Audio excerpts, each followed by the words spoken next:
Hey guys, Carmen here.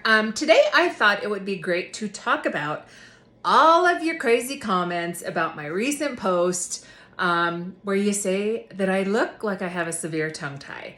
So first of all, you're crazy, you're wrong, but I want to talk about that because I think it really opens up an opportunity to talk about how people just don't know about tongue ties, okay? And so since I am the myofunctional educator extraordinaire, it seems like I might have an idea about what I'm talking about. So let's talk about that. So on my recent post where I was showing a section, a lot of you guys looked at my frenum and said, "Oh my God, oh heavens, it looks like you have a severe tongue tie." Now, this is not the first time this has happened, you guys. So I do field a lot of emails that say, "Hey, when are you going to get your tongue tie taken care of? Like you talk about it all the time, but when are you going to have your own taken care of?" So first, can I just stomp out the misnomer that I have a tongue tie. You guys, a tongue tie is not about how it looks, okay?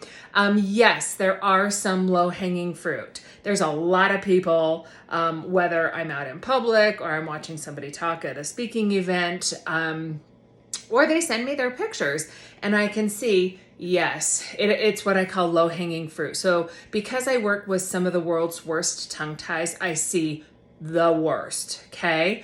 But most of the time, that's not what it's about. It's about the oral function and how it's impaired, okay? So when you look at me and all of you guys making your comments saying it looks like I have a severe tongue tie, you're basing that off of just simply how it looks, okay? I have a very pronounced frenulum, if you could say that, okay?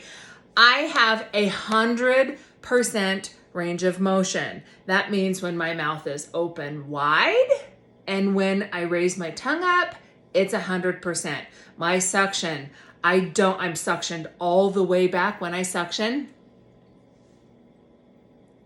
I'm all the way in, I'm all the way back. I make 100% contact with the complete roof of my mouth all the way back to the soft palate. So I do not have any restriction problems. I don't have any oral function problems. If you have worked with me, you know that you wish your tongue worked as good as mine does, okay? So that's the biggest thing that I wanted to point out here, to just say, just because somebody points out and says, "Hey, you have this," doesn't necessarily mean it, okay? On the opposite side of that coin, just because you go to your doctor and he has you stick your tongue out, and he says, "Oh, you're fine. You don't have a speech impediment. You can lick an ice cream cone. You're golden," okay? That's also wrong. And that's also misinformation. And it's also very detrimental to you who might be suffering from a tongue tie. And so I just want to talk about like how you figure it out. I have talked ad nauseum on here. The way you find out whether you have a tongue tie is you have an assessment by somebody who knows what the hell they're doing, okay? No disrespect, but that may not be your dentist. Biologic dentist, regular dentist, I don't care. Because the problem is a lot of those providers just are not up to date. A lot of them are taught in school that unless you have less than a 50% range of motion, you don't need to do anything about it. But I don't know about you, but I don't want to just be 50% awesome, okay? If I can only have 50% of my running capability, that's not going to work for me. I want to be a little more optimum. So that's the downside. When you go to a doctor, and if they're not really myo knowledgeable or myo focused, or they're really not the bum diggity about tongue ties, they're not going to know that. They're going to say, "Oh, you're fine," or "You can make out, you can kiss, you can lick an ice cream cone, you're good." But that's not what it matters. That's not what it's all about, you guys. It's about how the tongue functions. And what really happens as you get older is it's really difficult for you to maintain that correct oral rest posture, or perhaps you already aren't. So remember, myofunctional therapy works on tongue posture, mouth posture, swallow breathing, or nasal breathing, and swallow correct and normalized.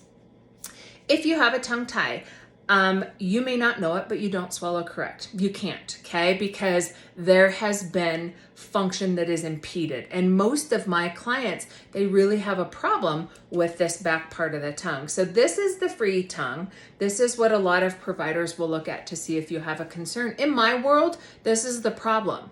And what happens as you start getting older is you can't swallow as well. So you start choking, you're going to the doctor, you're having tests done, and nobody can figure out what's going on. But your body's just really getting tired of compensating. So, I get asked a lot, is there a point where somebody is too old to have a tongue tie taken care of? I just answered a comment on social media earlier today that somebody said, oh my gosh, I didn't even know having a frenectomy was an option for an adult. And I'm like, yes, sooner the better, because the longer you're doing something wrong, it's going to take more elbow grease to fix it. My oldest client was 79 when I started with her. She had 2 releases, and it was damn hard to help her get her swallow fixed and normalized because she had been doing it wrong for 79 plus years. Okay. So that just kind of gives you some information about what to do if you suspect a tongue tie. You're not too old. I think the first place to start is with an exam, and that's not necessarily with your doctor. I'm blessed to have a lot of excellent providers here in the United States and worldwide who refer to me because they want me to build the travel plan, if you will. So I always say I'm the tour director. I'm going to decide if we need a tongue tie release, if we need airway expansion, if we need a sleep study, do we need the allergist, those type of different things. So I kind of just put that all together because there's certain things that we can't do in a certain order, okay? And so those doctors trust me to help you understand that and educate you about that. But if you're suspecting it and you're reading my material, don't take everything at face value. Remember, when people make comments, they potentially are just somebody who thinks that, a tongue tie is identified by just looking at it, and yes, some are low-hanging fruit, but I encourage you, talk to a professional, okay? You're not going to take advice about your heart from the mailman.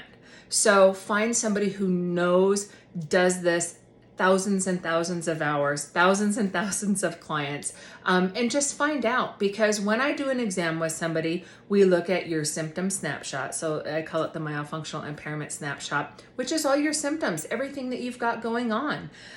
We look at your goals for therapy, the things that you would like to fix. We look at all of the symptoms. I also study 15 pictures, videos, all of this stuff, so I know what it looks like in your mouth. I know what your whole body looks like. I know what your posture looks like. I know what you're swallowing and drinking and talking and sleeping and all of that stuff looks like. Then I do a functional assessment. So I study how the muscles are working. Can you protrude? Can you retract? Can you elevate? Can you lateralize? What about clicking? How does your suction and hold look? Do you have the ability to get the back of the tongue up to that soft palate like we wanted? So those are all things. I use that all to paint a picture for you and to get a plan of attack. So that should help you if you're wondering if you have a tongue tie. The last thing, get your exam scheduled. I know a lot of you guys already know this, but it's that time of year where I do end up starting to just close my books because I have too long of a waiting list of people who are wanting spots with me, who want exams with me. So what happens is we start closing the books for those free appointments first. So then I just offer the paid exam, and then those therapy spots start to become less and less because I only put somebody in a spot of therapy that I have open to you. So I hope that's helpful. If you have questions about yourself, please reach out to me. Okay, don't take the comments that you see on social media as gospel, because a lot of them are wrong and a lot of opinions are offered by people who are not a trained professional. And I think that it's just really important to have a conversation with me, and then we'll go from there. So I hope that's helpful, you guys. And please don't email me to tell me you think I have a tongue tie, because guess what? I don't. I'll see you next time.